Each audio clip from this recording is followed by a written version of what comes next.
반갑습니다. 고만수입니다. 일주일이 또 휙 지나갔습니다. 그죠? 주말에 추워가지고 얼어 죽는 줄 알았어요. 예. 전국이 꽁꽁 얼었죠. 서울은 더 추웠을 것 같은데요. 부산이 이 정도면 서울은 뭐 엄청 추울 것 같은데, 그, 다들 건강하게 무탈하게 잘 지내시기 바랍니다. 자, 여느 때와 마찬가지로 전국 매매 전세 시장 동향을 한번 살펴보도록 하겠습니다. 2018년 12월 3일 기준이고요. 일단 요약을 한번 보도록 하겠습니다. 전세 가격을 먼저 보고요. 전세가 광주 서구가 0.22%, 부천이 0.09%, 수정구, 광양, 광주 광산구, 양천구, 대전 서구, 성남 중원구, 세종, 대전 대덕구인데요. 전체적으로 상승폭이 광주 서구 0.22%를 제외하고는 거의 소수점 두째 자리 숫자입니다. 전세 가격이 많이 올라도 오르지 않고 있다. 뭐 그렇게 정리가 되겠습니다. 그죠? 하락률을 한번 볼까요? 부산 강서구 0.6%가 떨어졌어요. 많이 떨어졌다. 그죠? 명지 쪽인 것 같은데. 울산 남구 0.54 마이너스입니다. 평택, 시흥, 제천, 광명, 충주, 거제, 거제는 참 단골입니다. 그죠? 오산, 천안 동남구, 우리가 항상 봐왔던, 몇 달 동안 계속 봐왔던 그런 지역들이고요. 매매 가격 상승률을 한번 보겠습니다. 광주 광산구 0.47%가 올라가고 있습니다. 전세 상승률 1위였던 광주 서구와 경계를 하고 있는 맞닿아 있는 것이죠. 자, 광주 서구가 또 0.45% 매매 가격 상승하고요. 수원 팔달구, 광교 니들만 가냐 우리도 간다 뭐 이런 뜻인가요? 대전 유성구, 그 다음에 구리, 대구 남구, 도봉구, 대구 중구, 대구 달서구, 고양 덕양구, 이렇게 올라가고 있는데요. 지금 전국적으로 이제 기온이 싸늘하게 내려가는 것처럼 전체적으로 수도권도 그렇고 가격이 요즘 이제 어쩌고 저쩌고 말들이 많습니다. 그죠? 조금 진정을 보이고 있고 뭐 떨어지는 거 아니냐, 뭐 침체로 들어가는 거 아니냐 이런저런 이야기들이 많이 있는데요. 그렇게 따지고 보면 지금 광주하고 대전하고 대구만 잘 나간다. 뭐 이렇게 정리할 수도 있겠습니다. 자, 하락률, 매매 하락률을 보니까, 포항 북구가 마이너스 0.58, 천안 동남구가 마이너스 0.40, 울산 동구가 마이너스 0.33, 충주, 평택, 제천, 천안 서북구, 청주 서원구, 안동, 거제 이런 식으로 해서 떨어지고 있습니다. 이런 동네가 언제 잘 풀려야 될 건데요. 또 시간이 지나고 또 어느 정도 이제 회복기가 돌아오겠죠. 시간이 지나면 모든 건 시간이 말해줍니다. 지역 경제도 그렇고 또 입주 물량도 그렇고요. 그러면 지금 전세 가격하고 전세 가격, 매매 가격에 대한 상승 지역과 하락 지역을 봤는데요. 그러면 항상 제가 채팅방에서 이야기하는 그럼 다음 버스는 어디에서 올 것이냐의 문제입니다. 실제적으로 제가 강의할 때도 마찬가지지만 결국은 지나간 버스에 올라탈 것이냐라는 부분과 그러면 그러면 떨어진 자리에 장기적인 시간을 가지고 선진입을 할 거냐의 문제에서 저는 이제 말씀드리고 싶은 건 뭐냐면 여기에 나타나지 않는 동네들, 여기에 나타나지 않는 동네들을 조금 한번 지켜봐야 되지 않겠느냐라는 생각을 해요. 그 이유는 뭐냐면 지금 상승 지역과 하락 지역이 나타나지 않는 지역들은 횡보를 하고 있다라고 봐야 되겠죠. 사실은 횡보를 하고 있다라면 횡보는 두 가지 횡보가 있습니다. 상승을 해서 조정을 거치는 기간 중에 횡보를 하는 경우가 있고요. 또 다른 경우는 하락을 충분히 해서 더 이상 떨어질 게 없어서 횡보를 하고 있는 곳이 있을 겁니다.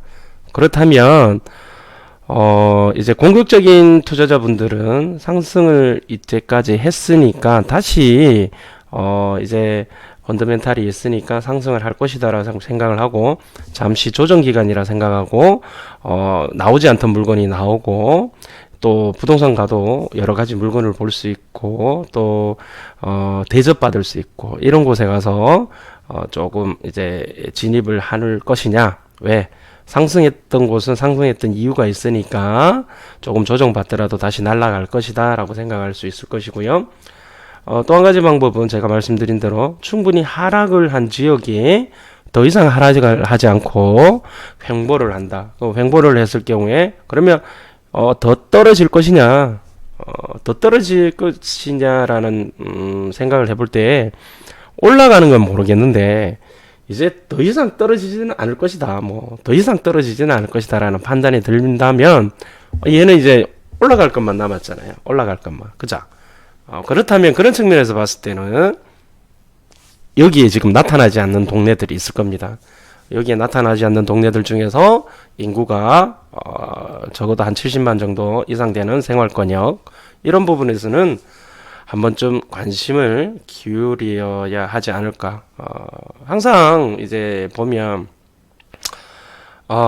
그쪽 동네에 가격이 많이 올랐어요. 오르면 지금이라도 잡아야 되는 거 아니냐 라고 생각하시는 분들이 많이 계시고 또 떨어지면 떨어져서 어떡하냐 그러면서 어떻게 팔 방법이 없겠느냐라고 막 이렇게 말씀들을 하시는데요.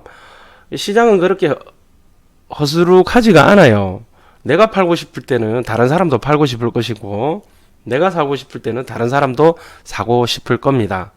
그렇다면 팔고 싶을 때 다른 사람도 팔고 싶으면 결과적으로 그 지역에서는 매도가 힘들다는 이야기가 나오고요.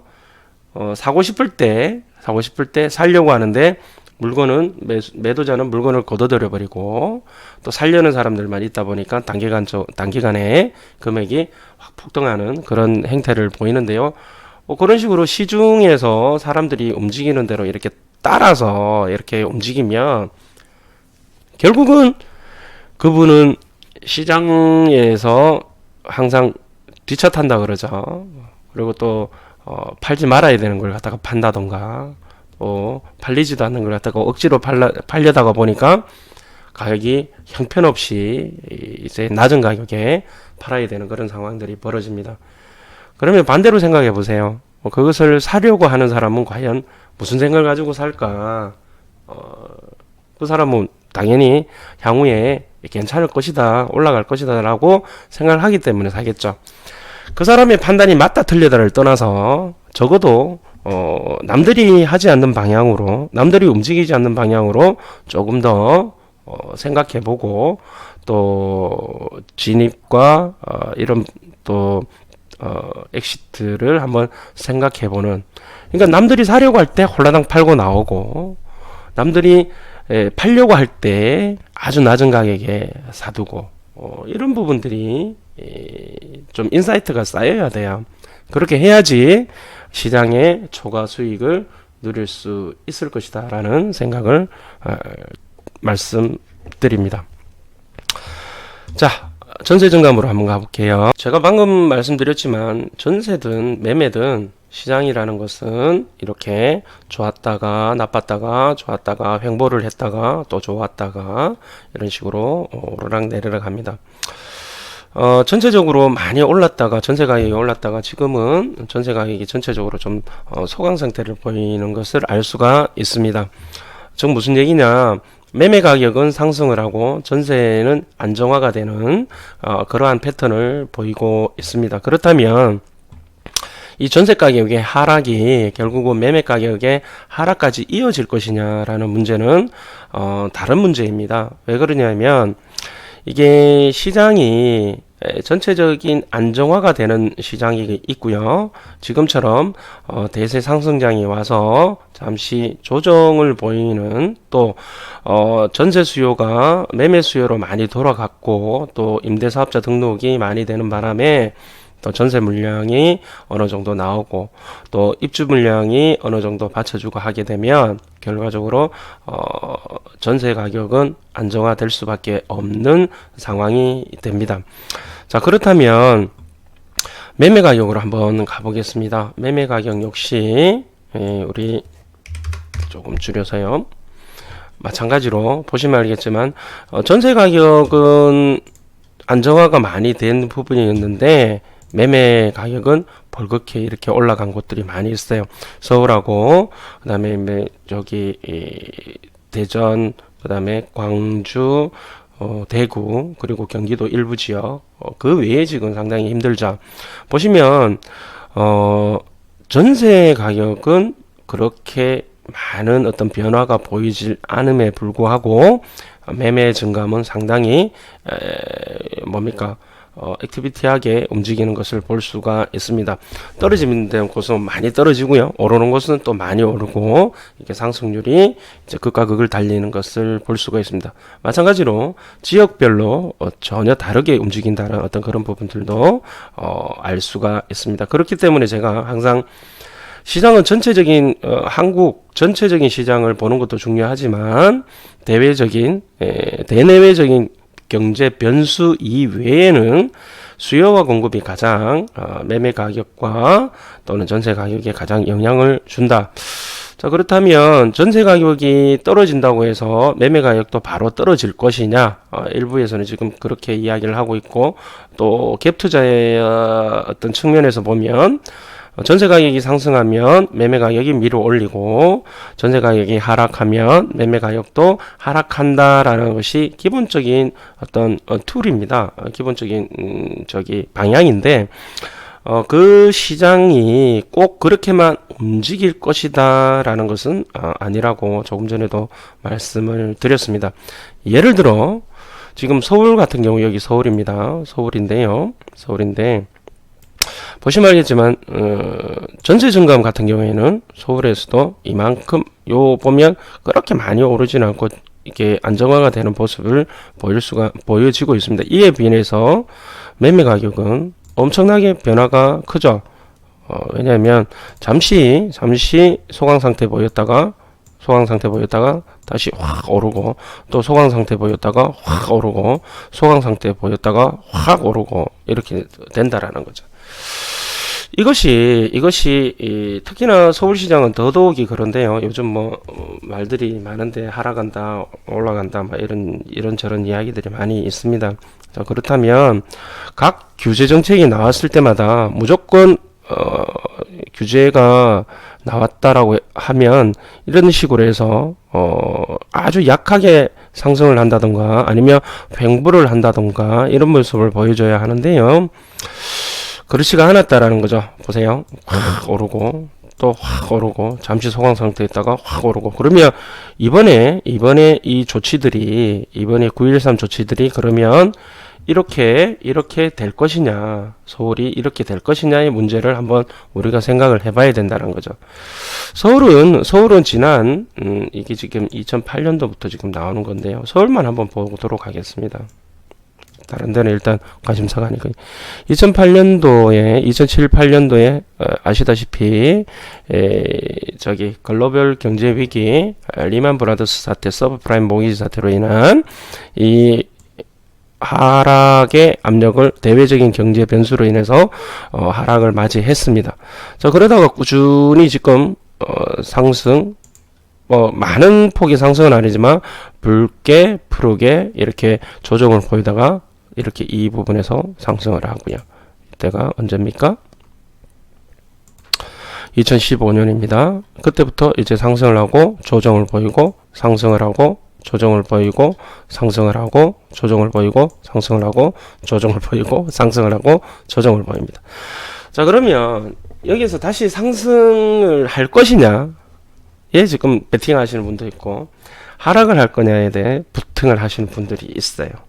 있는데 뭐 그걸 어느 쪽으로 판단을 하시든지 간에 이 하락을 할 이유는 지금은 규제밖에 없다라는 거죠. 종부세, 그다음에 이제 뭐 재산세, 보유세, 종부세 올린 거 하고 대출을 규제해서 신규 투자자가 없다라는 부분들. 그런데요, 투자자가 얼마나 돈이 많은지 모르겠지만 그 비싼 서울의 아파트들을 투자자들이 마구마구 살 수도 없습니다. 특히나 지금 재개발 부분에서도 여러 가지 규제들이 많이 되고 재건축은 원래 규제가 있었고요. 자, 지난 파리 대책이 일어난 다음에 이렇게 가격들이 상승한 것은 투자자들이 들어서 가격을 상승한 부분도 일부 있지만은요, 실제로는 실수요자가 들어가서 이제 그 가수요와 합쳐서 실수요자가 들어가서 또 실수요자 시장으로 많이 재편이 돼서 가격이 올라간 상황들이 많이 있습니다. 그런 측면에서 봤을 때 앞으로 이제 가격이 떨어질 거다라고 생각을 한다면 실수요자들은 아마도 움직이지 않을 것으로 생각을 합니다. 그러나 지금 제가 저번 동영상에도 말씀드렸지만 화약고를 안고 있어요. 화약고를 안고 있고 지금 규제를 하는 것 때문에 소강 상태를 보이긴 하지만 지금 분양권 시장 같은 경우에는 주변 효과하고요 사실 차이가 굉장히 많이 납니다. 몇 억씩 차이가 나고 서울 같은 경우는 그러다 보니까 사람들이 지금은 어떻게 합니까? 거의 이제 분양권 시장으로 지금 그냥 묻지마 로또 정향을 하는 상황이고요. 그다음에 각 개발 계획들 삼성역 영동대로 개발 계획부터 시작해서 뭐 GTX 신분당선 연장 호재 뭐 이런 것들 정량리 역세권 뭐 개발하는 것부터 시작해서 곳곳에 용산 뭐 공원화 사업 뭐 곳곳이 지금 지뢰입니다. 지뢰 이런 부분들이 다시 불거지면서 촉발이 되게 되면 과연 그냥 시장이 계속 이렇게 이게 지방처럼 푸르스름하게 이렇게 갈 것이냐의 문제는 물음표가 있다라는 거죠. 물론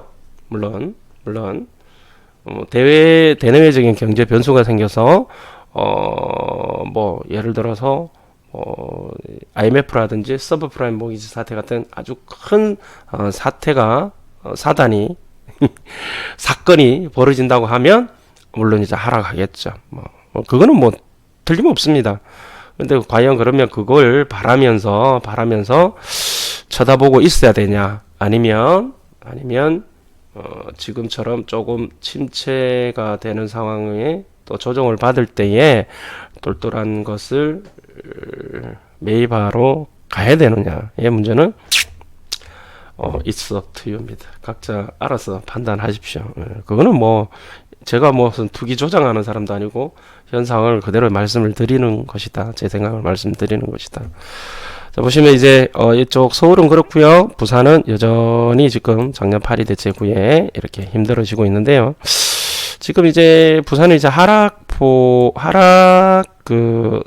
전세 가격도 그렇고 매매 가격도 그렇고 하락률 상위에 지금 한두 개씩 랭크가 되고 있는데요. 이제 이런 것들이 언제 진정이 되고 다시 턴을 할 것이냐라는 부분에서 여러분들도 관심을 가지셔야 될 것이라고 생각을 합니다. 여기는 대구입니다. 대구가 한 1년 6개월 정도 조정을 보이다가 다시 튀어 올라간 것은 결국은 뭡니까?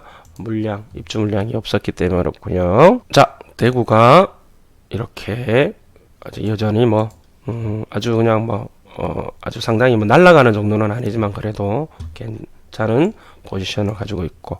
자, 인천 한번 볼게요. 인천이 꾸준하게 지금 상승과 어떤 장중과 하락 혼재 상태인데요. 구별로 제가 아까 전 초장기에 말했던 여기저기에도 나타나지 않는 어떤 그런 지역이 아닐까라고 생각을 한번 해보고요. 저는 그렇게 보고 있습니다. 자, 광주 좋고요. 대전 좋습니다. 울산 여전히 힘들고, 그 다음에 5개 광역시 중에서 경기도는 전체적으로는 이제 소강 상태로 가고요. 수원이 팔달구가 이번에 조금 많이 올라가고 있는 상황. 광교가 너무 올라가니까 이제 주변부로 이제 간 것으로 생각이 됩니다. 자, 나머지 경기도 부분들은 다 괜찮고요. 자, 그 다음에 평택, 안산 쪽에는 결과적으로 항상 단골 매도입니다. 그죠? 내년에 이제 평택 쪽에 입주 물량이 많이 있는데요. 다들 마음 단단히 먹으시고 자, 처인구는 여전히 기흥구와 수지구에 비해서 힘을 못 쓰고 있다라는 것을 볼 수가 있습니다. 자, 시흥 좀 상태 안 좋고요. 군포, 의왕, 하남 괜찮습니다. 오산, 그 다음에 파주, 이천, 안성 소강 상태 보이고 있고, 김포, 뭐 양주, 뭐 다들 고만고만하니 가고 있습니다. 자, 지방에 있잖아요. 지방에 정부에서 너무 이제 수도권만 가지고 이야기를 하는데, 물론 이제 수도권이 GDPR이 결국은 뭐 한 50% 이상이 되고요. 그다음에 인구가 또 뭐 50% 우리나라 전국 인구의 50%를 근접하죠.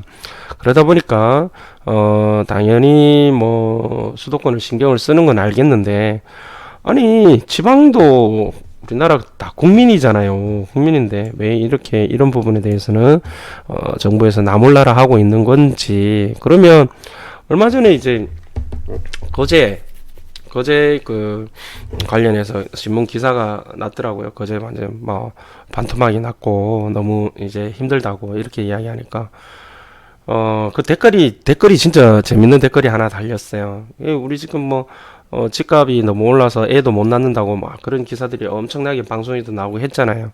그런데 그 댓글이 이렇게 돼 있더라고요. 그래, 집값이 반토막 떨어지니까 애들 많이 낳냐라고 이야기 됐더라고요. 댓글이 달려 있더라고요. 그래서 내가 그걸 보는 순간 이제 뭐 조크이긴 하고 농담이긴 하겠지만 그 농담 속에는 뼈가 있는 거죠. 결국은 안정적으로 집값이 이렇게 안정적으로 인플레이션만큼의 물가 상승률만큼 이렇게 가격이 올라주는 것이 가장 이상적이고 그것이 가장 바람직한 일이고, 정부에서는 그렇게 만들기 위해서 여러 가지 정책을 쓰고 노력을 해 주셔야 되는 것이 국가의 존립 기반이라고 생각을 하는데요. 물론 이제 다른 것도 많이 있죠. 뭐 국방이나 외교나 이런 부분도 있지만 부동산 측면에서 한정적으로 이야기를 한다라면 분명히 국가에서는 그런 부분을 조금 신경을 써주셔야 되는데, 지방이 이렇게 폭탄을 맞아서 이렇게 힘들어 하는데도 불구하고 아무런 조치도 취하지 않는다라는 부분들은 분명히, 또 사실은 조치를 취할 건데기도 사실은 없긴 한데, 하지만 규제 정도는 풀어주고 그래도 안정적으로 이제 진행이 될 수 있도록 물가 상승률만큼 아파트 가격, 주택 가격, 부동산 가격이 올라갈 수 있도록 해줘야 되는 거죠. 그래야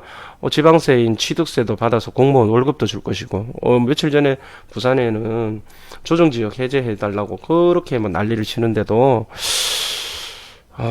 뭐 이게 자유한국당입니까?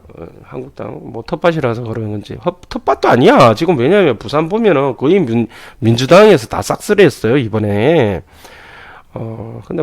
근데 지금 사실은 더 나몰라라 하고 있는 어떤 그런 부분들. 그래서 오죽하면 오던 시장 같은 경우에도 민주당 사람인데 우리 취득세 못 받는다고, 지역 경제 무너진다고 빨리 풀어달라 하는데도 나몰라라 하고 있는 그런 상황인 것 같아요. 풀어주세요. 풀어주고, 그리고 이제 이 경북지방, 경남지방 이런 부분에서 다들 지금 힘들어하고 있는데요. 이런 부분에서 뭔가 특단의 조치를 내려주셔야 된다. 뭐 무슨 얘기냐? 뭐 취득세를 감면해준다던가 해서 뭐 실수요자들이 그래도 취득세나 양도세 이런 부분에서 감면을 해서 매수에 동참할 수 있도록 이렇게 해주는 부분들이 맞지 않겠느냐. 지역적으로 이렇게 조금 고르게 무조건 때려잡는다고 중요한 게 아니고 풀어줄 곳은 풀어주시고, 그다음에 잡을 곳은 잡아야 된다라면 잡으시고, 뭐 그렇게 하는 것이 뭔가 좀 형평성에 맞지 않겠느냐라는 생각도 한번 해봅니다.